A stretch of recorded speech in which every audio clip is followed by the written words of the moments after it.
کربلا کے جو معاملات پیش آئے اس کا پس منظر کیا تھا، شروعات کیا تھی، وجہ کیا تھی۔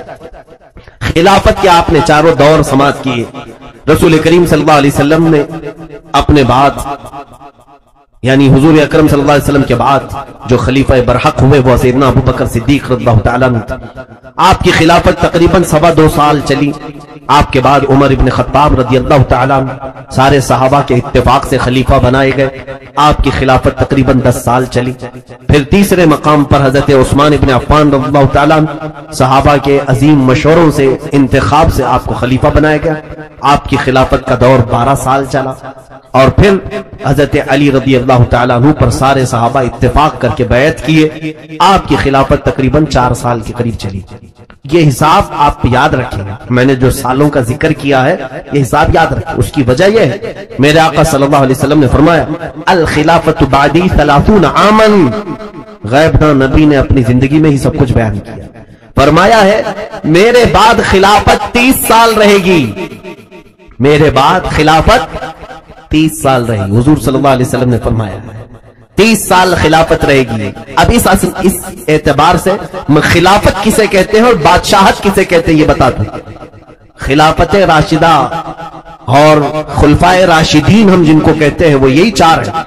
بعض ائمہ کرام نے امام حسن مجتبی رضی اللہ تعالیٰ عنہ کو بھی خلفائے راشدین میں شامل کیا ہے 6 مہینے کے لیے، اگرچہ تاریخ کے اعتبار سے 28 سال حضرت ابو بکر کے، 10 سال حضرت عمر فاروق کے، کتنے ہوئے 12.5 سال، اور 12 سال حضرت عثمان ابن عفان کے، کتنے سال ہوئے 24.5 سال، اور 4 سال حضرت علی کے، کتنے ہوئے 28.5، یہ 24.5 اور 28.5۔ اب اس میں جو اختلاف ہے روایات کا میں نے سال آگے پیچھے کیے، تقریباً یہ 29.5 سال بنتے ہیں خلافت۔ حضرت علی کرم اللہ وجہہ الکریم کے وصال کے بعد، انتقال کے بعد ہوا یہ کہ اب اختلاف ہوا کہ کسے خلیفہ بنایا جائے۔ تو ملک شام میں حضرت امیر معاویہ گورنر تھے، وہ حضرت عمر فاروق کے زمانے سے گورنر تھے، 20 سال ہو چکا تھا ان کو گورنری کرتے ہوئے۔ تو حضرت امیر معاویہ رضی اللہ تعالیٰ عنہ کے حامی بھی بہت سارے تھے۔ ملک شام والوں نے یہ اعلان کیا کہ ہم امیر معاویہ کے ہاتھ میں بیعت کرتے ہیں، ان کو خلیفۃ المسلمین بنایا جائے۔ مدینے والے، مکہ والے اور کوفہ والے، ان کے خیال میں یہ تھا کہ حضرت علی رضی اللہ تعالیٰ عنہ کے بڑے صاحبزادے حضرت امام حسین کو خلیفہ بنایا جائے، نہیں مدینے والے اور کوفہ والے۔ مکہ والوں کا خیال یہ تھا کہ حضرت عبداللہ بن زبیر کو خلیفہ بنایا جائے۔ تو ایسا ہوا کہ بیک وقت حضرت امام حسن کے ہاتھ پر بھی لوگوں نے بیعت کیا، اسی وقت حضرت امیر معاویہ کے ہاتھ میں بھی لوگوں نے بیعت کیا، اور بعض لوگوں نے عبداللہ بن زبیر کے ہاتھ میں بھی بیعت کیا۔ لیکن مشہور 2 لوگ ہیں، امام حسن اور حضرت امیر معاویہ۔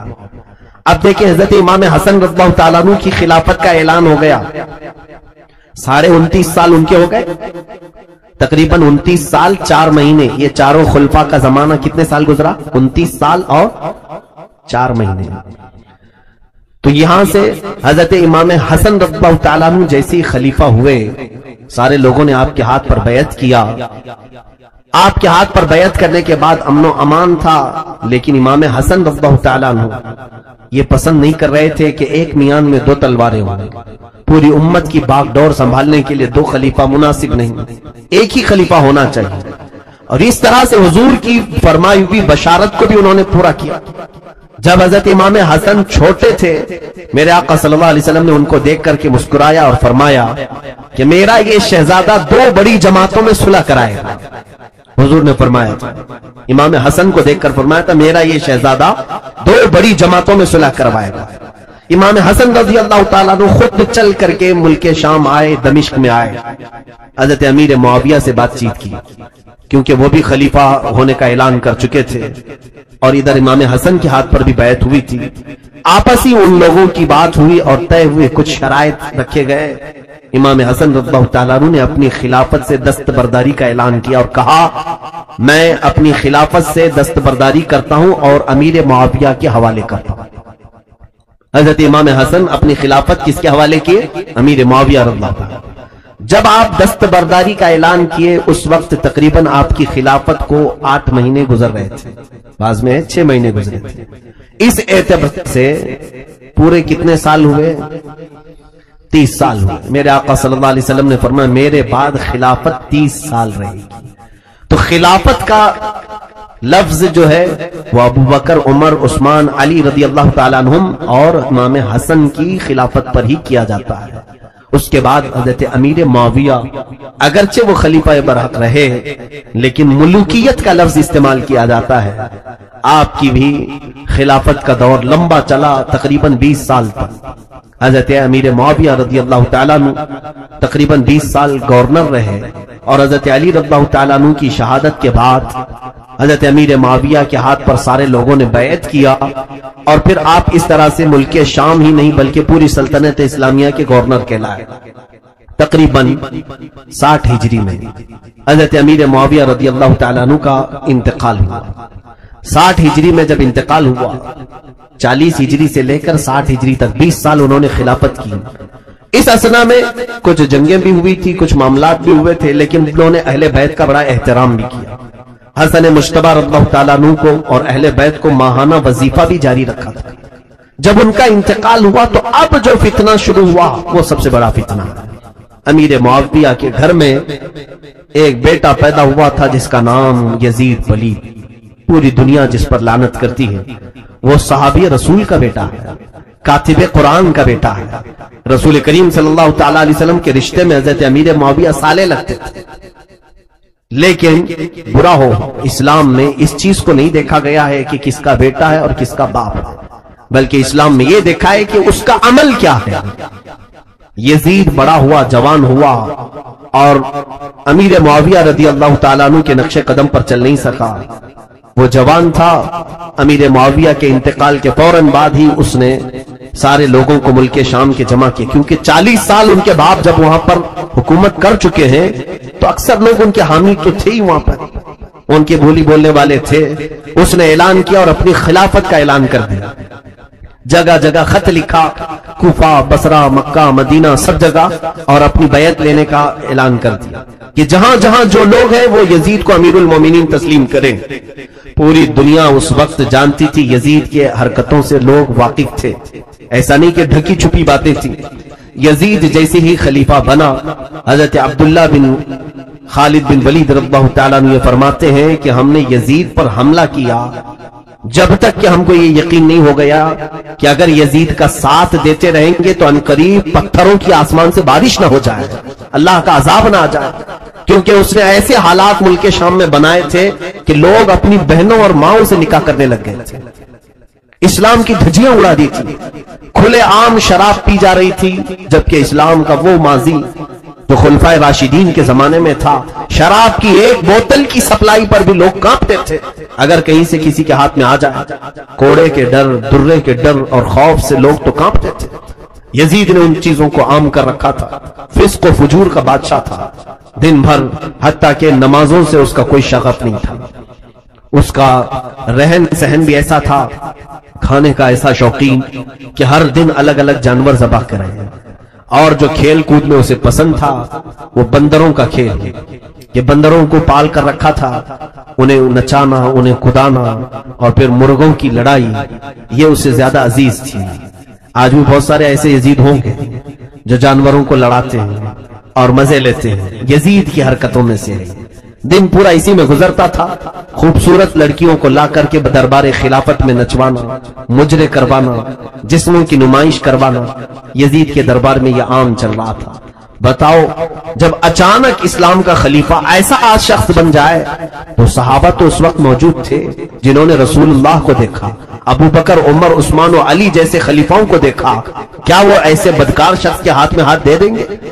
یزید نے زور اور زبردستی اپنی فوج کے ذریعے سے، اور جتنے من چلے لوگ تھے اس کی فوج میں داخل تھے کیونکہ ان کو آزادی دے رکھا تھا، ایسے جتنے اوباش عیاش قسم کے لوگ تھے انہیں پیسوں سے خوب نوازتا تھا، تو اس کی حمایت کرنے والے بہت سارے لوگ تھے۔ ہم نے دیکھا ہے کہ جس کے دل میں گناہوں کی محبت ہو وہ ایسے بادشاہوں کو بہت پسند کرتے ہیں۔ آج بھی سعودی عرب جا کر کے ہمیں پتہ چلا کہ وہاں کی ینگ جنریشن، نئی نسل، جوان لوگ سب سے زیادہ آج کے اس ولی عہد شہزادے سے بہت محبت کرتے ہیں جس نے پورے سعودی کو یہودیوں کے ہاتھ میں بیچا ہے۔ جو سینما اور کلب گناہوں کے اڈے سعودی عرب میں کھول رہا ہے، اس سے وہاں کی جوان نسل محبت کر رہی ہے، کہہ رہی ہے اچھا بادشاہ آیا، ہم لوگوں کو فریڈم دے رہا ہے، بہت زیادہ آزادی دے رہا ہے۔ جانتے ہیں اس طرح ہر دور میں گناہوں کے دل دادے ایسے بادشاہوں کے حامی بن جاتے ہیں۔ وہاں کے بوڑھے لوگ آج بھی کوس رہے ہیں ان بادشاہوں، لیکن ہمت نہیں ہوتی بولنے کی، مارے جاتے ہیں۔ کئی 100 علماء کو تو انہوں نے جیل میں ڈالا ہے آج سعودی میں، کیونکہ ان کے خلاف کہیں جمعہ میں بیان کیا ہو یا پرسنل محفل میں بھی کچھ کہا ہو شہزادے کے متعلق یا بادشاہ کے خاندان کے متعلق، جیل میں چلا گیا۔ حتیٰ کہ کعبہ کے امام کو بھی تک انہوں نے اریسٹ کیا ہے، کسی کو نہیں چھوڑا۔ یہ اس زمانے کا یزید ہے جس نے آج عیاشی کے اڈے کھولے ہیں۔ اب بھی سعودی عرب میں ایک شہر وہ بنانے جا رہے ہیں 5 سٹار، جہاں بیچ ہوگی اور ننگی عورتیں وہاں پر لائی جائیں گی، 5 سٹار 7 سٹار ہوٹل ہوں گے، اور اس پوری سٹی کا انتظام انسرام، اس میں انویسٹمنٹ پورا اسرائیل کا ہوگا۔ تو یہ ساری حرکتیں آج ہمارے دور میں ہمیں نظر آ رہی ہیں، تو میں یہاں سے چلا رہا ہوں، میری کیا حیثیت ہے، میں ایک چھوٹا سا آدمی ہوں، میں دل دور بیٹھ کر کے اگر بول رہا ہوں، مجھے خوف نہیں ہے ان کا، تو اندازہ کرو رسول اللہ کا شہزادہ حسین اعظم ان تمام برائیوں کو کیسے برداشت کر کے خاموش رہ سکتا ہے؟ وہ فاطمہ کا لاڈلا کیسے خاموش رہ سکتا؟ جہاں شراب نوشی عام ہو رہی ہو، گناہوں کی کثرت ہو رہی ہو، ان کا بولنا اپنی جگہ پر حق تھا، انہوں نے بغاوت نہیں کی بلکہ عالم حق کو بلند کیا تھا۔ جب یزید نے زور اور زبردستی کے ساتھ خلافت کا اعلان کیا اور اپنی بیعت کے لیے ساری جگہ حکم نامے بھیجے، مدینے میں جو گورنر تھا اس وقت ولید بن عقبہ، ایک نرم دل آدمی تھا، لیکن یزید نے اس کو فوراً لیٹر لکھ کر کے بھیجا کہ پورے مدینے والوں سے میرے بیعت لے لینا اور کہنا کہ امیر المومنین اب یزید ہے، اور سب سے پہلے حسین ابن علی سے بیعت لینا، پھر عبداللہ بن عمر، عبداللہ بن زبیر، ان لوگوں سے بیعت لینا۔ یہ اس وقت بڑے صحابہ میں سے تھے، مدینہ طیبہ کے بڑے صحابہ میں سے تھے، ان کی عمریں 60 سال کو ہو چکی تھی۔ یہ بڑی عمر کے صحابہ وہاں پر مدینے میں تھے۔ عبداللہ ابن عمر فاروق کے بیٹے ہیں، عبداللہ بن زبیر حضرت زبیر رضی اللہ تعالیٰ عنہ کے بیٹے ہیں، اور حضرت امام حسین و علی مرتضیٰ کے بیٹے ہیں۔ ان تینوں کو سب سے پہلے بیعت کے لیے بلاؤ، تو ولید بن عقبہ نے پیغام بھیجا حضرت امام حسین سے، کہا کہ امیر معاویہ کا انتقال ہو گیا اور ان کا بیٹا تخت نشین ہو گیا ہے، اور اس نے اپنی خلافت کا اعلان کیا اور آپ حضرات کو بیعت کے لیے مجھے حکم دیا گیا۔ امام حسین آئے گورنر ہاؤس میں جو مدینے کا تھا، ولید بن عقبہ نے آہستہ سے آپ سے کہا، نرمی سے کہا کہ آپ قبول کر لیں، آپ کے حق میں اچھا ہے۔ امام حسین نے کہا مدینے میں اکیلا تھوڑی نہ ہوں، پورا مدینہ میرے نانا کا وفادار ہے، ایسا کرو کہ تم گورنر ہاؤس سے باہر نکلو اور سب میں اعلان کر دو، مجھے اندر اکیلے بلا کر کے کیوں اعلان کر؟ وہ جانتا تھا کہ حالات خراب ہو جائیں گے۔ ولید بن عقبہ کے پاس ایک شخص بیٹھا ہوا تھا، مروان بن حکم، جو ظالم آدمی ہے، جس کے پیدا ہوتے ہی میرے آقا نے فرمایا تھا گرگٹ کا بیٹا گرگٹ پیدا ہوا، هو الوزع ابن الوزع۔ مروان، اس نے ولید سے کہا کہ اے گورنر، اگر تم حسین کو جانے دے دیا تو معاملہ خراب کر دیں گے، ابھی سے ان کی بیعت لے لو۔ ولید نے کہا میں کیسے زبردستی بیعت لے لوں، وہ بیعت اگر نہ کریں گے تو؟ مروان نے کہا قتل کر ڈالو یہیں پہ۔ امام حسین پلٹ گئے اور کہا اے ظالم ابن زرقا، تو مجھے قتل کرے گا، مجھے قتل کرے گا؟ حضرت امام حسین رضی اللہ تعالیٰ عنہ نے حالات کو بھانپ لیا اور اس کے بعد واپس چلے گئے۔ پھر اس کے بعد دوسرے دن اس نے پھر بلوایا، ولید بن عقبہ نے تیسرے دن پھر بلایا۔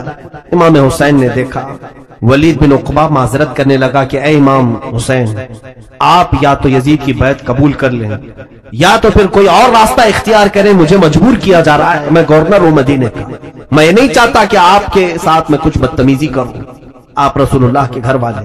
اس نے احترام تو کیا۔ امام حسین نے کہا یہ فیصلہ میرے حال پر چھوڑ دو۔ گئے اپنے گھر اور اپنے گھر والوں سے کہا اب مدینے کی زمین ہم سب پر تنگ ہو گئی ہے، اب حالات بدل چکے ہیں، ہمارے امتحان کی گھڑیاں قریب آ گئی ہیں۔ حضرت امام حسین رضی اللہ تعالیٰ عنہ اپنے گھر والوں میں سے کہا کون ہے جو میرے ساتھ مدینے سے ہجرت کر کے مکہ کی طرف آنا چاہتا ہے؟ میرے نانا ہجرت کر کے مکہ سے مدینے آئے تھے، مجھے مدینہ چھوڑ کر مکہ جانا پڑ رہا ہے۔ تو شہزادوں میں جو تیار ہوئے، امام حسین کے 3 شہزادے، جس میں امام علی اکبر، دوسرے امام علی اوسط زین العابدین، جن کو سجاد بھی کہا گیا، تیسرے چھوٹے سے بیٹے علی اصغر جن کی پیدائش ابھی ہوئی تھی، 1 مہینے کی غالباً ان کی عمر تھی یا 2 مہینے کے قریب کی عمر تھی، ان کو بھی لے لیے، اور کچھ گھر کی شہزادیاں بی بی سکینہ اور ان کو سکینہ بھی کہا گیا ہے، اور آپ کی بیویوں میں سے 2 بیویاں ساتھ میں تھیں، امام حسن رضی اللہ تعالیٰ عنہ کے بیٹے امام قاسم اور سیدہ زینب آپ کی بہن، اور ان کے شہزادے اون و محمد، اور رسول پاک صلی اللہ علیہ وسلم کے ہاشمی گھرانے کے اور معزز افراد جیسے حضرت جعفر بن عبداللہ اور حضرت امام مسلم بن عقیل ان کے شہزادے، حضرت علی کے گھرانے کے اکثر لوگ امام حسین کے ساتھ آئے۔ رات کے وقت ہی ان لوگوں نے فیصلہ کیا کہ آج ہی ہم یہاں مدینہ چھوڑ کر چلتے ہیں۔ امام حسین کے اونٹوں پر کجاوے باندھے جانے لگے، سامان رکھا جانے لگا، حتیٰ کہ امام حسین نے چند گھر والوں سے کہا کہ تم گھروں میں رہو، جیسے حضرت امام حسن کی بیوہ تھیں اور کچھ عورتیں تھیں اور کچھ بچیاں تھیں، بی بی سغرا، ان سے کہا کہ تم یہیں رہو، جب حالات اچھے ہو جائیں گے ہم پلٹ کر کے آ جائیں گے، جب حالات صحیح ہو جائیں گے ہم مدینے واپس آ جائیں گے، اس اسنا میں ہم حج بھی کر لیں گے، مدینہ طیبہ سے نکل رہے ہیں مکہ کے لیے تو حرم کعبہ میں رہیں گے، جب امن قائم ہو جائے گا تو ہم پلٹ آئیں گے۔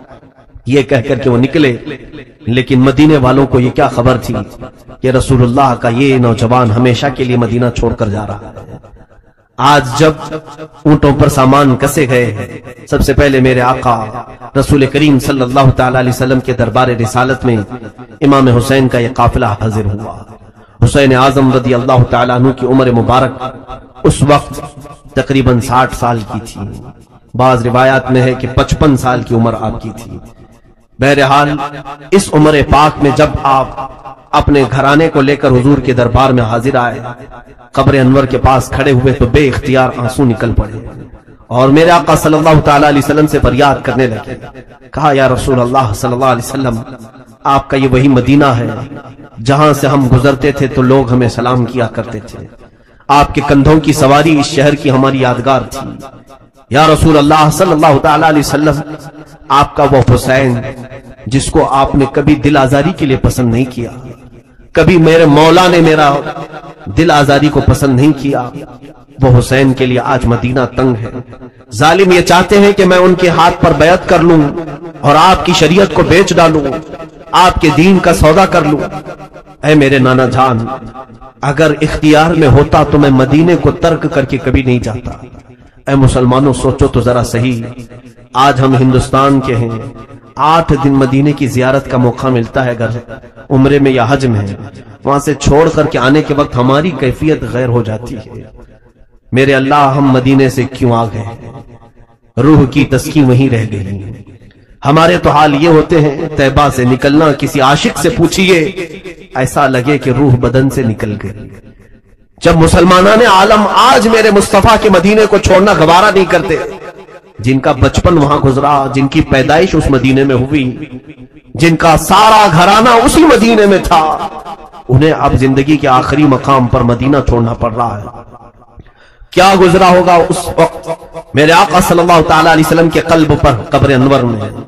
حضور اکرم صلی اللہ تعالی علیہ وسلم ہمیشہ یہ فرمایا کرتے تھے، کبھی حضرت امام حسین کے رونے کی آواز آتی تو حضور مسجد نبوی سے چھوڑ کر فاطمہ کے گھر چلے جاتے، کہتے فاطمہ جلدی اسے چپ کراؤ، حسین کا رونا مجھے گوارا نہیں ہے، حسین کا رونا مجھے برداشت نہیں ہوتا۔ وہ رسول کریم صلی اللہ علیہ وسلم کی بارگاہ میں حسین اعظم آج زار و قطار آنسو بہا رہے تھے اور مدینے سے رخصتی کی اجازت مانگ رہے تھے۔ روایات یہ بتاتی ہیں کہ وہاں پر موجود سارے لوگ اشکبار ہو گئے کہ مدینے سے ساری برکتیں حسین کے ساتھ جا رہی ہیں۔ لوگوں نے کہا ہمیں ایسا لگا مدینے سے کل ہمارا امان اٹھ کر کے جا رہا ہے۔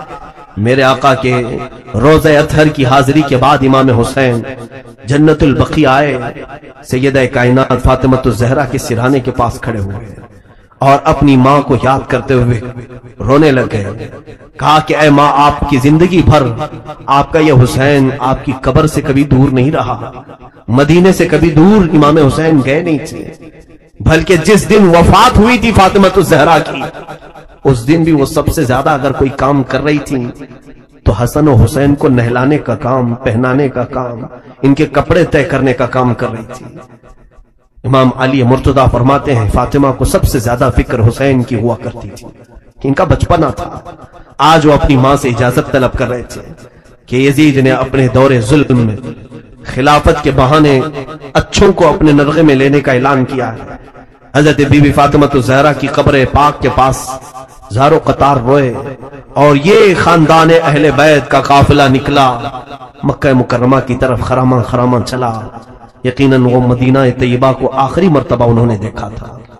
جو شہزادے اور شہزادیاں اس میں چلی تھیں کسی کو یہ نہیں معلوم تھا کہ کربلا بھی ہونے والا ہے. کوئی اس نیت سے نہیں نکلے تھے کہ ہم جنگ کرنے کے لیے جا رہے ہیں, قتل و قتال کے لیے جا رہے ہیں. نہیں, جو دنیا یہ کہتی ہے کہ حسین اپنے گھر سے جنگ کے لیے نکلے تھے. ظالموں تاریخ پڑھو, وہ تو امن چاہتے تھے, وہ امن کا مسیحا ہے. مدینے کو خون کا بازار گرم نہ ہو جائے مدینے میں, اس لیے تو انہوں نے مدینے کو چھوڑا اور نکلے رات کے وقت. ظاہر سی بات ہے خاندان اہل بیت میں سے جو بچے تھے ان کا کہنا ہے, خاص طور پر امام زین العابدین فرماتے ہیں میں نے میرے بابا جان کو دیکھا مدینے سے نکل کر مکہ پہنچنے تک کسی سے کلام بھی نہیں کیا, کسی سے بات تک نہیں کیا. اس لیے کہ جب کوئی ان سے بات کرنے کی کوشش کرتا تو ان کے حلق میں آواز رند جاتی تھی, موٹی ہو جاتی تھی اور رو پڑتے تھے. اور پھر اگر ان سے کوئی خیریت پوچھتا تو حسین ابن علی صرف اتنا ہی کہتے اس سے کس بات کی خیریت پوچھ رہے ہو جس نے اپنے نانا کا شہر چھوڑ دیا, جس سے اس کا اپنا آبائی وطن چھوٹ گیا, اس سے کیا خیریت پوچھ رہے ہو. ہجرت بہت سخت معاملات ہوتے ہیں میرے عزیزو. آپ کو اگر کبھی اپنا وطن چھوڑنا پڑے تو پتا چلے گا.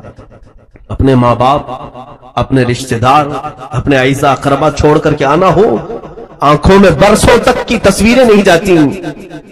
اس ماحول کو ہم بھول نہیں پاتے جہاں ہمارا بچپنا گزرا ہے.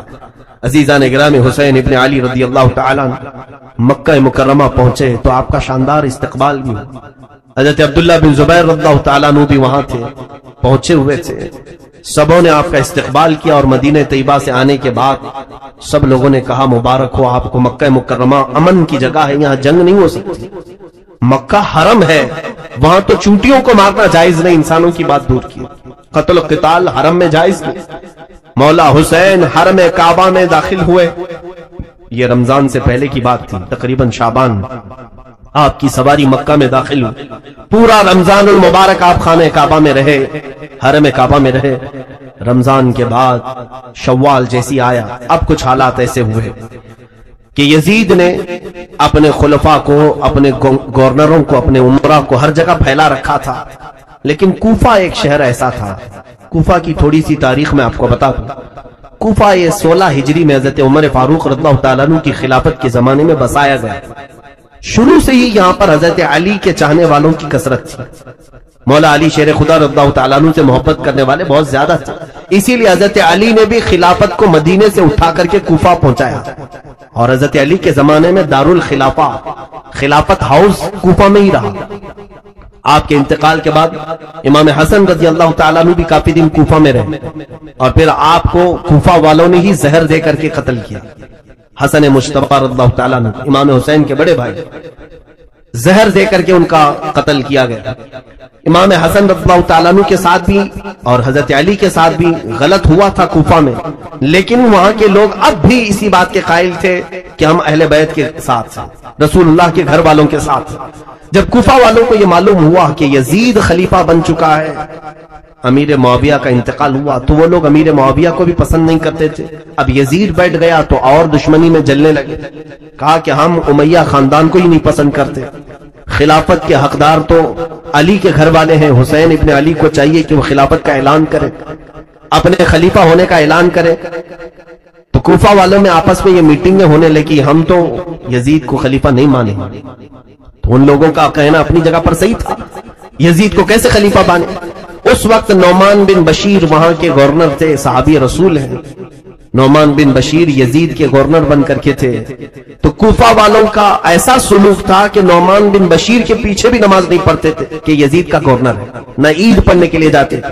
جب یہ حالات ایسے ہوئے اور کوفہ والوں کو یہ معلوم ہوا کہ امام حسین نے بھی یزید کی بیعت سے انکار کر دیا ہے اور مدینہ چھوڑ کر مکہ آ چکے ہیں, تو پھر کوفہ والوں کو ایک اور سہارا ملنا یعنی ایک امید جاگ گئی، ان کو ایسا لگا ایک سہارا مل جائے، اور یہ سوچا کیوں نہ ہم امام حسین کو یہاں بلا لے، کیونکہ ہم بھی یہ چاہتے ہیں کہ یزید خلیفہ نہ ہو، امام حسین آئیں گے تو ہم دل و جان سے ان کو خلیفہ بنائیں گے اور ان کے ہاتھ پر بیعت کریں گے۔ یہ معاملہ پیش آیا تو کوفہ والوں نے آپس میں میٹنگیں شروع کی، دن رات میٹنگ ہوتی تھی کہ حسین ابن علی کو کیسے بلایا جائے۔ بعد میں طے ہوا کہ ہم معزز لوگوں کے ذریعے سے خط بھیجتے ہیں مکہ اور امام حسین کو طلب کرتے ہیں۔ تو خط جو ہے آنے شروع ہوئے شوال میں، خط آنے شروع ہو گئے شوال میں۔ کوفہ والوں کے پہلے 3 خط آئے، اس میں لکھا گیا تھا کہ اے علی مرتضیٰ کے شہزادے فاطمہ کے لاڈلے حسین، ہم نے سنا ہے کہ آپ نے یزید کی بیعت کا انکار کیا ہے اور آپ مکہ آ چکے ہیں، لہٰذا ہم یہ چاہتے ہیں کہ آپ کوفہ آ جائیں۔ کوفہ آپ کے والد گرامی مولا علی شیر خدا کا دارالخلافہ تھا، آپ اسی خلافت کو آگے بڑھائیں، ہم سب آپ کے ساتھ ہیں۔ ان خطوں میں لکھا ہوا تھا، اور حضرت عبداللہ بن زبیر وہاں پر تھے۔ امام حسین کو انہوں نے کہا ان خطوں پر آپ بھروسہ مت کریں۔ اسی شام کو 300 خط اور آئے، کوفہ سے 300 خط آئے، مہر بند اور معزز لوگوں کے وہاں پر مہر تھی، دستخط تھے کوفہ والوں کے۔ جب امام حسین کے پاس خطوں کا سلسلہ جاری ہوا، 300 کے بعد روایتیں ہیں ہزاروں کی تعداد میں خط آنے شروع ہوئے۔ پورے کوفہ والوں کی ایک ہی بات تھی کہ حسین ہمارے پاس آ جائے، امام حسین ہمارے پاس آ جائے۔ حضرت امام حسین کو بلانے کی اور ان کو دعوت دینے کی یہ مہم بہت زور پکڑ لی، طول پکڑ لی۔ اس کے بعد امام حسین نے اپنے گھر والوں سے مشورہ کیا، کیا ہم مکہ میں ہی پوری زندگی کاٹ دیں یا پھر کوفہ جائیں؟ کوفہ جا کر کے ہم دیکھتے ہیں۔ تو سارے لوگوں نے کہا کہ کوفہ نہ جائیں۔ وہ لوگوں نے حضرت علی کے ساتھ بھی اچھا معاملہ نہیں کیا، امام حسن کے ساتھ بھی اچھا معاملہ نہیں کیا۔ امام حسین پھر خاموش ہوئے۔ اب یہاں پر ذی القعدہ کا مہینہ شروع ہو چکا تھا، پھر خطوط اتنے آئے کہ کوفہ والوں نے ایسا خط لکھا، دیکھیں اب امام حسین کو جانا ضروری ہو گیا تھا۔ کیوں؟ انہوں نے لکھا تھا کہ اے حسین ابن علی، امام علی مقام، قیامت کے دن اگر اللہ تعالی ہم سے سوال کرے کہ تم نے یزید جیسے فاسق و فاجر کو امام کیوں بنایا، کیوں اس کے ہاتھ میں بیعت کی، تو آپ سن لے ہم اللہ کی بارگاہ میں یہ کہیں گے ہم نے تو تیرے رسول کے شہزادے کو بلایا تھا، انہوں نے اپنا ہاتھ ہمیں نہیں دیا، اس لیے ہم نے یزید کے ہاتھ میں ہاتھ دیا۔ یہ بلیک میل کرنے کا طریقہ ہے، اس طور پر ایموشنل کرنے کا طریقہ ہے۔ تو انہوں نے جب یہ کہا تو یہ حجت ہو گئی امام حسین پر۔ حضرت امام حسین نے کہا میرے اوپر اب جانا واجب ہو گیا، کیونکہ ظاہر سی بات ہے کوفہ والے ایک ظالم و جابر کے خلاف کھڑے ہیں، تو جو سمجھتا ہے کہ ظالم کے ہاتھ میں ہاتھ نہیں دینا چاہیے، اسے چاہیے کہ وہ اپنا ہاتھ ان کے سامنے بڑھائے۔ ظاہر سی بات ہے اصول اور طریقہ یہی ہے کہ اگر کوئی گندے پانی کا گلاس لے کر پکڑا اور پی رہا ہے تو آپ کا فرض بنتا ہے آپ اس کو روکیں، آپ اس کو روکیں۔ لیکن روکنے کا طریقہ کیا ہے؟ آپ ایک اچھے پانی کا گلاس اس کو دیں اور وہ پانی پھینکنے کا حکم دیں، وہ پھینک دے گا اور آپ کے پاس کا اچھا پانی پی لے گا۔ اور اگر آپ اچھا پانی بھی نہیں دے رہے اور اس کو برائی سے روک بھی رہے ہیں، برے پانی سے، وہ پیاسا ہے پی لے گا۔ یہ اصول ہے، یہ دستور ہے۔ حسین اعظم رضی اللہ تعالیٰ عنہ جب یزید کی بیعت کا انکار کر چکے تھے تو ظاہر سی بات ہے اچھا خلیفہ بھی دینا آپ کی ذمہ داری ہو گئی تھی، اور اس کے سب سے زیادہ حقدار امام حسین تھے۔ حضرت حسین رضی اللہ تعالیٰ عنہ نے جب یہ کہا مجھ پر جانا واجب ہے، تو بعض معزز صحابہ مکہ کے انہوں نے مشورہ کیا کہ پہلے آپ اپنے خاندان میں سے کسی بھروسے مند معتمد آدمی کو کوفہ بھیجیں، اگر وہ وہاں کے حالات لکھ کر آپ کے پاس بھیج دے آپ کوفہ چلے جائیں۔ تب میرے آقا امام علی مقام حسین اعظم رضی اللہ تعالیٰ عنہ نے اپنے خاندان میں حضرت امام مسلم بن عقیل، اپنے چچا کے بیٹے، حضرت علی کے بھائی تھے عقیل، سگے بھائی تھے، ان کے بیٹے امام مسلم، یعنی امام مسلم امام حسین کے چچیرے بھائی تھے، چچیرے بھائی۔ امام مسلم کو بلایا، کہا کہ میرے بھائی میں چاہتا ہوں کہ آپ کوفہ جائیں اور وہاں کے حالات دیکھ کر کے مجھے لکھ بھیجو، جیسے حالات ہوں گے میں سفر کروں گا۔ امام مسلم بن عقیل نے کہا ٹھیک ہے حضور، آپ کا حکم جیسا ہوگا میں چلتا ہوں۔ دوسرے دن وہ رخت سفر باندھ رہے تھے، ان کے 2 ننھے سے شہزادے ساتھ میں تھے۔ تاریخ کی سچائیاں آج بھی خون کے آنسو رلا دیتی ہیں۔ محمد اور ابراہیم 2 ننھے شہزادے باپ سے بہت زیادہ لگاؤ رکھتے تھے۔ امام مسلم ان کے 2 بیٹے محمد اور ابراہیم، جن کی عمروں میں اختلاف ہے، بعض نے لکھا ہے 8 اور 9 سال کی عمر کے تھے، وہ باپ کو چھوڑ کر رہتے نہیں تھے۔ تو امام مسلم نے کہا امام علی مقام سے کہ یہ ماں کو میرے بغیر ستائیں گے، پریشان کریں گے، سفر میں نے اپنے ساتھ اجازت دی گئی، دونوں شہزادوں کو لے کر نکل پڑے۔ امام مسلم بن عقیل سفر کر کے جب کوفہ کی طرف آئے، کوفہ جیسے آپ داخل ہوئے، کوفہ والے آپ کے استقبال کے لیے پورے راستے سجا چکے تھے، نعروں کی گونج میں آپ کو لایا گیا، جگہ جگہ آپ کے استقبال، ہر گھر میں دعوت، اور ہر گھر والا آپ کے لیے پلکیں بچھائے کھڑا تھا۔ امام مسلم بن عقیل جب کوفہ میں داخل ہوئے، لوگوں کی یہ جوش عقیدت، یہ محبت دیکھا آپ نے، اور اس کے بعد سارے لوگوں کو بلا کر کے کہا میں حسین ابن علی کا وکیل بن کر کے آیا ہوں، لہذا تم امام حسین کی بیعت چاہتے ہو، میرے ہاتھ پر بیعت کر لو، میں حسین ابن علی کی بیعت تم سے لینے آیا ہوں، وکیل بن کر ان کی بیعت لینے آیا ہوں۔ تو اس وقت کوفی لوگوں میں سے 12,000 لوگوں نے آپ کے ہاتھ پر بیعت کی، 12,000 لوگ بیعت کیے، یہ محبان اہل بیت کہلائے۔ حضور صلی اللہ علیہ وسلم کے گھر والوں سے محبت کا انہوں نے ایک عملی نمونہ پیش کیا۔ حضرت امام مسلم بن عقیل نے دیکھا حالات بہت اچھے ہیں، حتیٰ کہ وہاں کے گورنر جو نعمان بن بشیر تھے، انہوں نے بھی حضرت امام مسلم بن عقیل کے ساتھ کوئی غلط معاملہ نہیں کیا، کوئی برا برتاؤ نہیں کیا، کیونکہ وہ صحابی رسول تھے۔ اگرچہ یزید نے ان کو گورنر بنایا تھا، لیکن انہیں معلوم تھا کہ رسول اللہ کے گھر والے ہیں۔ انہوں نے حضرت امام مسلم بن عقیل کو بلا کر کے کہا اے امام مسلم بن عقیل، یزید کو اگر یہ حالات کی خبر ہوگی تو وہ سختی کرے گا، وہ اپنی فوج کے ذریعے سے ظلم کر سکتا ہے، لہٰذا آپ مصلحت کا کوئی راستہ دیکھیں۔ تو اس دربار میں ایک شخص بیٹھا تھا جو یزید کا ہم نوا تھا، یزید کا خبری تھا، جاسوس تھا۔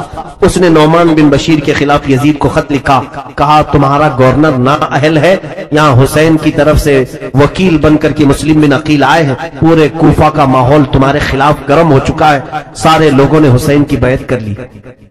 یہ خط یزید کے ہاں پہنچا۔ ادھر امام مسلم بن عقیل نے حالات دیکھے، بہت اچھے تھے، گھر گھر میں اہل بیت کے چرچے تھے۔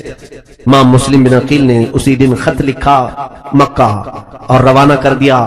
خط لکھ کر کے ایک قاصد کو بھیجا، اے حسین ابن علی شہزادہ رسول، آپ تشریف لائیں، کوفہ کی سرزمین بالکل سازگار ہے، ماحول بہت اچھا ہے، آپ کے چاہنے والوں کی تعداد بہت زیادہ ہے، یہاں ہر گھر میں آپ کا عاشق ہے، آپ کا انتظار کر رہے ہیں۔ یہ خط لکھا اور مکہ کو روانہ کر دیا۔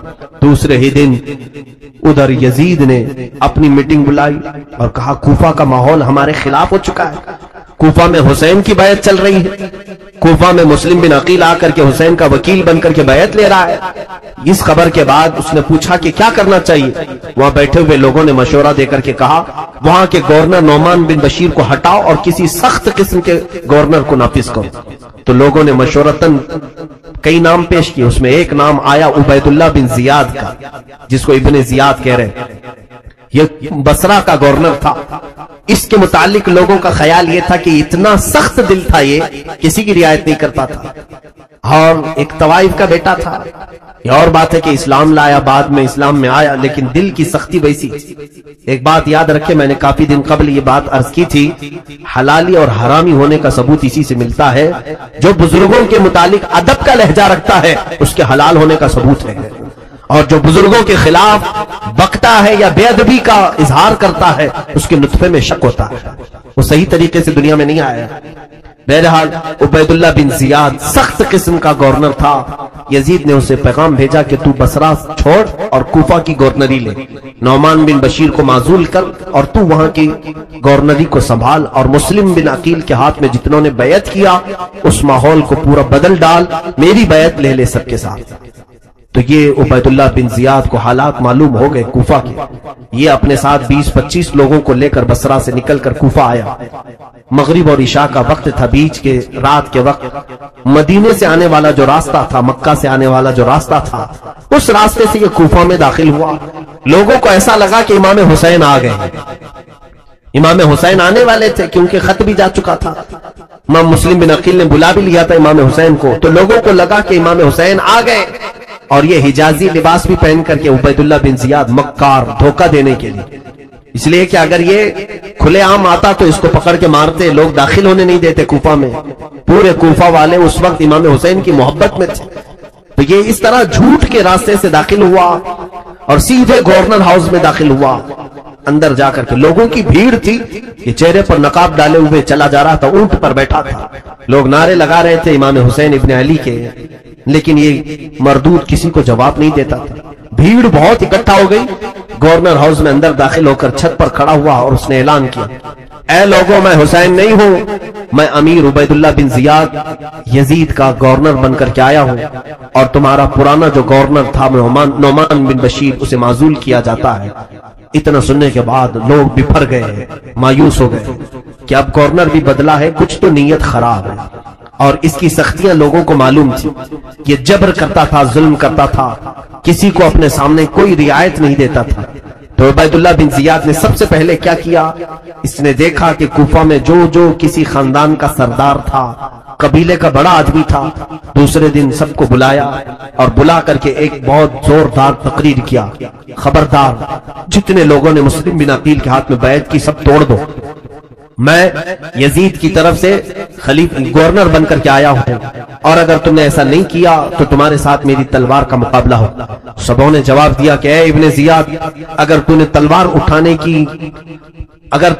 اٹھانے کی غلطی کی تو پھر ہماری تلواریں بھی تیرا مقابلہ کریں گے۔ اس کے ساتھ بہت بحث ہوئی، اس نے اتنے جتنے لوگ وہاں آئے تھے ان کو اپنے فوجیوں کے ذریعے سے گرفتار کر لیا اور گورنر ہاؤس میں بند کر دیا۔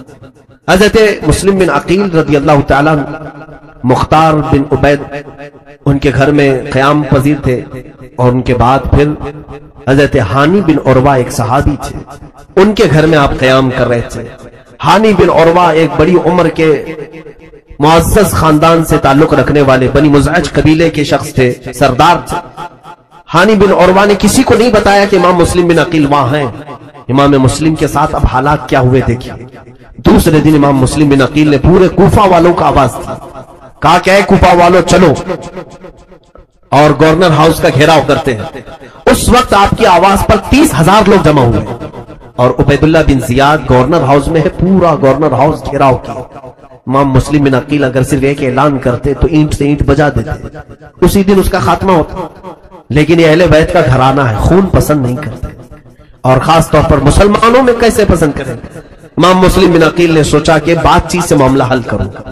عبید اللہ بن زیاد کو پکارا اور کہا کہ اگر تو کوفہ والوں کے ساتھ سختی کرے گا تو ہم تیرے ساتھ سختی کریں گے۔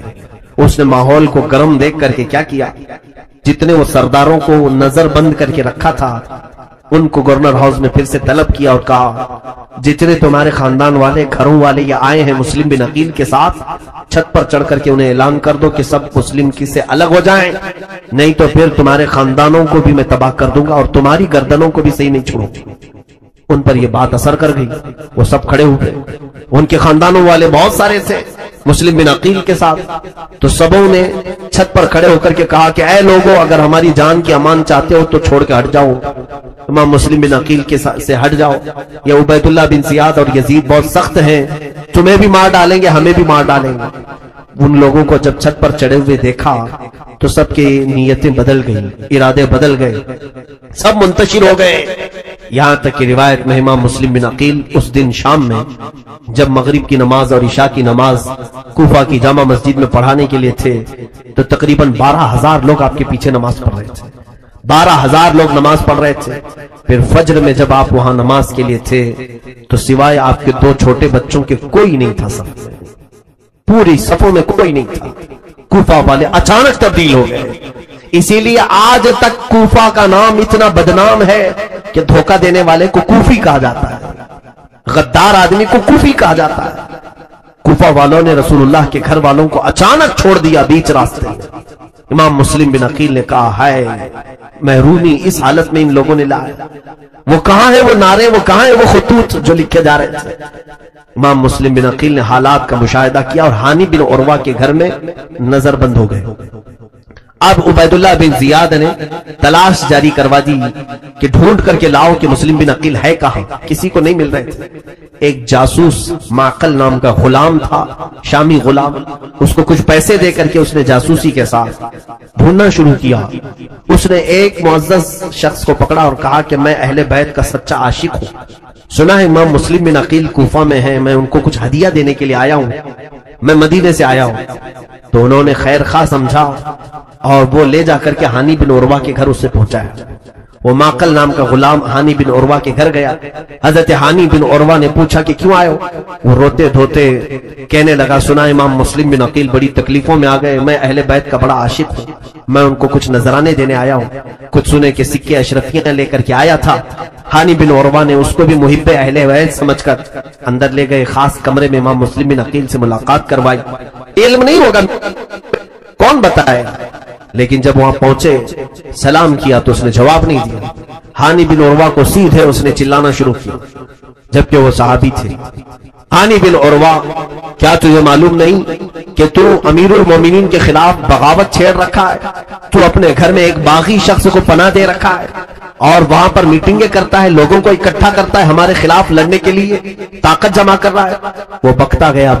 ہانی بن عروہ نے کہا نہیں، میں ایسی کوئی سازش میں شریک نہیں ہوں. ہاں البتہ ابن عقیل وہ رسول اللہ کے گھر والوں میں سے ہیں، اگر وہ مہمان بن کر میرے گھر میں آئے ہیں تو میں انہیں مہمان ٹھہراؤں گا اور میں ان کی خدمت کروں گا. اس نے کہا ہانی تم مسلم بن عقیل کو ہمارے حوالے کر دو، ہمارے حوالے کر. ہانی بن عروہ نے کہا میری پوری زندگی ختم ہو جائے مگر میں اپنے ہاتھوں سے امام مسلم کو تیرے حوالے نہیں کروں، تیرے حوالے نہیں کروں. امام مسلم بن عقیل کو حوالے کرنے سے انہوں نے انکار کیا تو عبید اللہ بن زیاد نے کہا ہانی تمہیں معلوم نہیں میرے تلوار کی سختیاں؟ ہانی بن عروہ نے کہا اگر تیرے تلوار کی سختیاں ہیں تو میرے گھر کے افراد بھی تیری اینٹ سے اینٹ بجا دیں. میرا قبیلہ بہت بڑا ہے، ہمارے خاندان کے لوگ یہاں پر سب حاضر ہو جائیں گے. اس نے ہانی بن عروہ کو نظر بند کر دیا، قید کر لیا اپنے اندر. ان کے چہرے پر چھڑی سے اتنا مارا گیا تھا کہ زخمی ہو چکے تھے، پورے لہو لہان ہو گئے تھے. ان کی عمر تقریباً 80 سال کی تھی. اتنا زخمی کر کے انہیں نظر بند کر دیا. دوسرے دن کوفہ میں یہ بات مشہور ہو گئی کہ ہانی بن عروہ کو قتل کر دیا گیا. ان کا جو بڑا خاندان تھا وہ سب جمع ہو گئے گورنر ہاؤس پر آ کر کے انہوں نے حملہ کیا. کہا ہانی بن عروہ ہمیں چاہیے. عبید اللہ بن زیاد نے پھر مکاری کی. قاضی شریح جو اس وقت کے مشہور قاضی تھے ان کو بلایا اور کہا کہ ان لوگوں کو گواہی دو. قاضی کی گواہی سارے لوگ مانتے تھے. قاضی کہہ دے چاند ہے تو چاند ہے، قاضی کہے عید ہے تو عید ہے. کہا کہ تم سب کو کہہ دو کہ ہانی بن عروہ زندہ ہے اور قتل نہیں ہوا ہے، ان لوگوں کو منتشر کر دو. قاضی شریح حضرت ہانی بن عروہ کو دیکھنے کے لیے آئے. ان کی حالت بہت گمبھیر تھی. وہ آ کر کے باہر قاضی شریح نے اعلان کیا، ان کے دل میں نہیں تھا لیکن عبید اللہ بن زیاد کی سختیاں ایسی تھی کہ ان کے خاندان والوں سے کہا کہ ہانی بن عروہ محفوظ ہے، قتل نہیں ہوئے. قاضی کی گواہی سن کر کے سب منتشر ہو گئے، چلے گئے. کسی مصلحت کی بنا پر عبید اللہ بن زیاد نے ان کو گورنر ہاؤس میں رکھا ہے، یہ دھوکہ دیا گیا.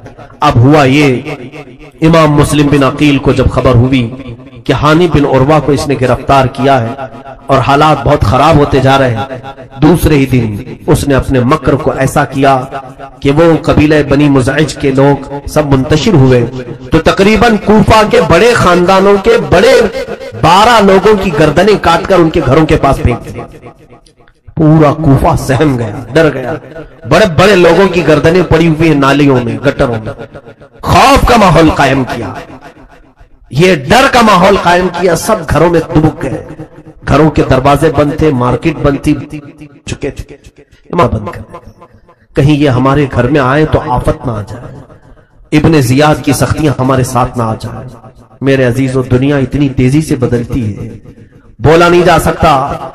مطلب کے لوگ ہوتے ہیں، منہ پر تعریف کرنے والوں پر کبھی یقین نہ کرنا کہ یہ تمہاری موت تک ساتھ رہنے والے. یہاں لوگ بہت سارے منصب کے دوست ہوتے ہیں اور مال کے دوست ہوتے ہیں، مرتبوں کے دوست ہوتے ہیں. جہاں ایک گھر کی دیوار پر خط ہوں میرا نام مسلم بن عقیل ہے. وہ عورت سہم گئی، کہا آپ کے چرچے تو میں نے بہت سنے ہیں، اہل بیت کا سایہ ہم پر ہو، میرے گھر آپ مہمان بن جائیں. اس خاتون نے امام مسلم بن عقیل کو اپنے گھر میں ٹھہرایا، اور اس امام مسلم بن عقیل کو اس نے کھانا دیا، ان کی خوب خدمت کی. اس توعہ نامی عورت کا بیٹا عیاش قسم کا تھا، شراب کا دلدادہ تھا. اس نے آ کر کے دیکھا کہ اس کے گھر میں امام مسلم بن عقیل ٹھہرے ہوئے ہیں تو جا کر کے کچھ جاسوسوں کو اس نے خبر پہنچائی. ابن زیاد تک خبر پہنچا دیا کہ میرے گھر میں امام مسلم بن عقیل ٹھہرے ہوئے ہیں. ابن زیاد نے ایک چھوٹا فوجی دستہ دے کر کے بھیجا کہ مسلم کو گرفتار کر کے لے آؤ. وہ فوجی دستہ آیا، امام مسلم بن عقیل کے شام کے وقت تھے. جب گھوڑوں کے ٹاپوں کی آواز آئی تو آپ نے محسوس کر لیا کہ شاید میری گرفتاری کے لیے آئے.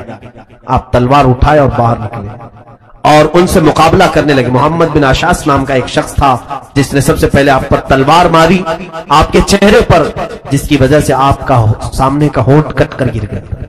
امام مسلم بن عقیل پر تلوار ماری کوفہ والوں. آپ نے پھر اپنی تلوار چلانے شروع کی تو ظاہر سی بات ہے کہ ہاشمی شیروں کا مقابلہ کون کر سکتا ہے. آپ کی تلوار ہوا میں ایسی لہرا رہی تھی کہ وہ ظالم بزدل خوف کے مارے تھر تھرانے لگے اور پھر چھت پر چڑھ کر کے پتھر برسانے لگے، یہاں تک کہ گھاس کو لپیٹ کر کے اس میں آگ لگا کر امام مسلم بن عقیل پر پھینکا جانے لگا. امام مسلم بن عقیل نے ان کا یہ بزدلانہ طریقہ دیکھا. اپنی تلوار سے کئی لوگوں کو انہوں نے زخمی کیا تھا تو سامنے آنے کی کوئی ہمت نہیں کر رہا تھا. آپ تھک ہار کر کے بیٹھے تو اس میں سے ایک ظالم نے کہا، اے مسلم، ہم امان دیتے ہیں آپ کو، ہماری امان میں آ جاؤ. آپ نے کہا، تم اگر اپنی بات کے سچے ہو تو میں اپنی تلوار نیام میں رکھ لیتا ہوں. تو انہوں نے کہا، ہم آپ کے ساتھ لڑنا نہیں چاہتے، صلح چاہتے. امان دے دیا ہم نے آپ کو. امان کی بات کر کے امام مسلم بن عقیل کے پاس آئے، کہا چلیں ہمارے ساتھ آپ چلیں. ایک گاڑی پر، اس وقت کی جو یکا گاڑی تھی، گھوڑا گاڑی، اس پر بٹھایا.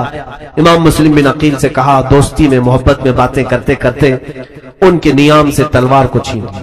اگر تم نے امان دے دیا ہے تو تلوار کیوں نکال لی؟ کہا، نہیں، آپ سے لڑنے کا کوئی ہمارا ارادہ نہیں. پھر دھیرے سے آپ کے دونوں ہاتھ اور پیر کو بھی باندھ دیا اور اس حالت میں گورنر ہاؤس تک وہ لوگ لے کر کے آئے. جبکہ امام مسلم بن عقیل کو امان دے کر کے اپنے گھر لے جانے کی بات کرنے والے لوگ امام مسلم بن عقیل کو ابن زیاد کے گھر لے آئے. یہاں گورنر ہاؤس پر جب پہنچے تو یہاں بہت سارے لوگ تماشا دیکھنے کے لیے پہلے سے کھڑے تھے. امام مسلم بن عقیل آئے گورنر ہاؤس میں. یہ آپ کی شجاعت اور جواں مردی کو دیکھیں. آپ جیسے داخل ہوئے وہاں پر پانی کا ایک مٹکا رکھا ہوا تھا. آپ نے ان لوگوں سے کہا کہ پانی پلاؤ. تو ایک شخص نے کہا، اس میں سے تمہیں ایک بوند بھی پانی نہیں دیا جائے. امام مسلم بن عقیل نے جب ان کا یہ رویہ دیکھا تو بہرحال ایک شخص وہاں پر بیٹھا ہوا تھا، بوڑھا شخص. اس نے لوگوں کو کوستے ہوئے کہا کہ اے لوگوں، دنیا کیا کہے گی کہ ایک گھونٹ پانی بھی نہ دو گے؟ تو بعض لوگوں نے اس بوڑھے کی آواز سن کر ایک کٹوری پانی لائے اور امام مسلم بن عقیل کو دیا. گورنر ہاؤس میں اوپر چڑھنے سے پہلے آپ نے اپنے ہاتھ میں کٹوری لی، پانی کو منہ لگایا، خون کے قطرے پانی میں گر گئے. کھٹورے کا پانی رنگین ہوا. آپ نے پانی پھینک دیا، کہا دوسرا پانی ہو تو دے دو. دوسرے کھٹوری میں پھر پانی لایا گیا اور پھر اس میں ہونٹ کا خون گرنے لگا. حتیٰ کہ تیسری مرتبہ لایا گیا تو آپ کے 2 دانت کٹ کر کے اس میں گر گئے. امام مسلم بن عقیل نے وہ پانی پھینک دیا. کہا، شاید اب میری حیات میں پانی نہیں لکھا گیا. میں یہاں پر رک کر کے کہنا چاہتا ہوں، پانی تو اس وقت پی سکتے تھے. جان بچانے کے لیے کسی بھی طرح کا پانی مل جائے 2 گھونٹ پینے میں کوئی مذائقہ نہیں. اسلام اس بات کی اجازت دیتا ہے.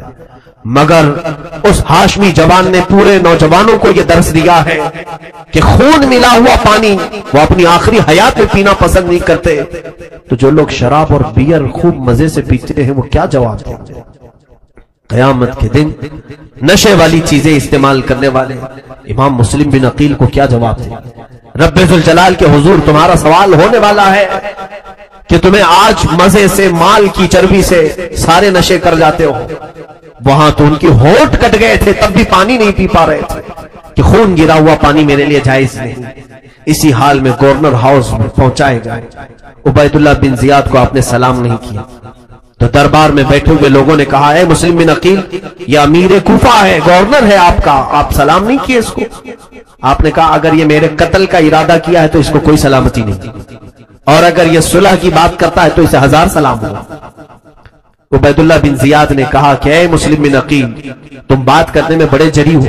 اب یہاں جو ان دونوں کا مکالمہ ہوا، جو بحث ہوئی، وہ بڑی قابل شنید ہے، سننے کے قابل. امام مسلم بن عقیل سے اس نے کہا کہ آپ نے یہاں کوفہ کا ماحول بگاڑ دیا، امیر المومنین یزید کے خلاف ماحول گرم کیا. سارے لوگوں کے ساتھ آپ نے حسین کی وکالت پہ بیعت لی اور سارے لوگ ایک ہی بات یہاں کرتے تھے، آپ نے 2 جماعتیں بنا دی. امام مسلم بن عقیل نے کہا، تجھے غلط خبر ملی. یہاں کے لوگوں نے ہمیں دعوت دے کر کے بلایا، یہ یزید سے راضی نہیں تھے، یزید کے فسق و فجور کے خلاف تھے. اور ہم حسین ابن علی کی وکالت میں ان سے بیعت لینے کے لیے خود نہیں آئے، بلائے گئے ہیں۔ عبید اللہ بن زیاد کے ساتھ جو مکالمہ ہو رہا تھا، امام مسلم بن عقیل سے اس نے کہا اب بھی تمہارے لیے وقت ہے کہ تم یہ تمام چیزوں سے باز آ جاؤ اور کوفہ والوں سے کہہ دو کہ یزید حق پر ہے، جو کچھ بھی میں نے بیعت لیا تھا وہ ساری بیعت یزید کے حق میں کر دو۔ حضرت امام مسلم بن عقیل نے کہا کہ میری زندگی سے کیا تو یہ امید رکھتا ہے کہ میں رسول کا غدار ہو جاؤں، خاندان رسول سے بے وفائی کروں؟ اے ابن زیاد، تو رسول اللہ کے گھر والوں سے یہ کبھی بھول کر امید نہ رکھنا، شاید تیری نسل میں خطا ہے جس کی وجہ سے تو اس طرح کی باتیں کرتا ہے۔ وہ بہت برہم ہو گیا، غصے میں آیا اور کہا، آپ کے خاندان پر اس نے تانا مارنا شروع کیا، کہا کہ تمہارے گھر والے ایسے تھے ویسے تھے، معاذ اللہ۔ تو اس نے جب حضرت امام مسلم بن عقیل کے گھر والوں کو، حضرت علی کو کوسنا شروع کیا، حضرت فاطمہ، تو وہاں پر ایک بہت ہی بڑی عمر کے شخص بیٹھے ہوئے تھے جو نابینا تھے، وہ کھڑے ہوئے اور کہا، کذاب ابن کذاب، عبید اللہ بن زیاد جھوٹا اور جھوٹے کا بیٹا ہے، تو نے فاطمہ اور علی کے متعلق ایسے جملے کیسے استعمال کیے؟ ان کو برداشت نہیں ہوا، ابن زیاد نے وہیں پر تلوار اٹھائی اور اس بوڑھے شخص کا قتل کر دیا۔ اس کے بعد امام مسلم بن عقیل سے کہا کوئی بات اور ہے تو بتا دو۔ آپ نے کہا کوئی مجمع میں ہے تو میں ایک وصیت کرنا چاہتا ہوں، کوئی میری وصیت سننے والا ہے؟ کوئی ایک بھی شخص آپ کی وصیت سننے کو تیار نہیں۔ وہاں ایک شخص بیٹھا ہوا تھا، ابن سعد، وہ سعد ابن ابی وقاص کا بیٹا تھا، عمرو بن سعد۔ اس کو بلایا، تو قریش خاندان سے ہے، آجا میں ایک وصیت کرتا ہوں۔ وہ نہیں آئے، کہا نہیں مجھے کوئی وصیت سننا نہیں۔ عبید اللہ بن زیاد نے کہا سن لے جا کر۔ وہ آیا، امام مسلم بن عقیل نے کہا میری وصیت صرف اتنی ہے کہ کوفہ میں فلاں کے 700 دینار قرض تھے وہ ادا کر دینا، اور دوسری وصیت یہ ہے کہ امام حسین ابن علی کو خط لکھا تھا میں، یہاں کے حالات اچھے ہیں، تو برائے مہربانی کسی اور کو قاصد بنا کر بھیج دینا اور کہنا کہ یہاں نہ آئیں، اپنا سفر ملتوی کر دیں، مکہ میں ہی رہیں۔ تیسری وصیت یہ ہے کہ اگر میں قتل کیا جاؤں تو میری لاش کو کسی اچھی جگہ دفن کر دیں۔ آپ نے وصیت کی، پورے مجمع میں وہ آ کر کے سناتا ہے، ٹھٹا مار کر کے لوگ ہنستے ہیں۔ امام مسلم بن عقیل کی وصیتوں کا مذاق اڑایا جانے لگا۔ عبید اللہ بن زیاد نے کہا کہ اے مسلم بن عقیل، اب تم کیا موت سے ڈر رہے ہو؟ امام مسلم بن عقیل نے کہا اگر موت سے خوف کھانا تجھے نظر آتا ہے تو میرے ہاتھ میں بھی تلوار دے، اور تو اپنے ہاتھ میں بھی تلوار دے، اور پھر آ جا اور دیکھتے ہیں کہ موت سے کون خوف کھاتا ہے۔ کٹا ہے ہونٹ، پھر بھی اس کو دعوت مقابلہ دے۔ یہ ہاشمی جوانوں کی شجاعت ہے۔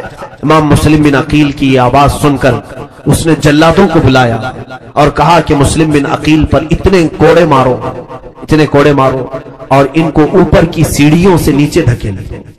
آپ پر کوڑے مارنا شروع کیا جلادوں، جن لوگوں نے ہاتھ میں ہاتھ دے کر بیعت کیا تھا، آج اس نرم و نازک بدن پر وہ کوڑے برسانے لگے۔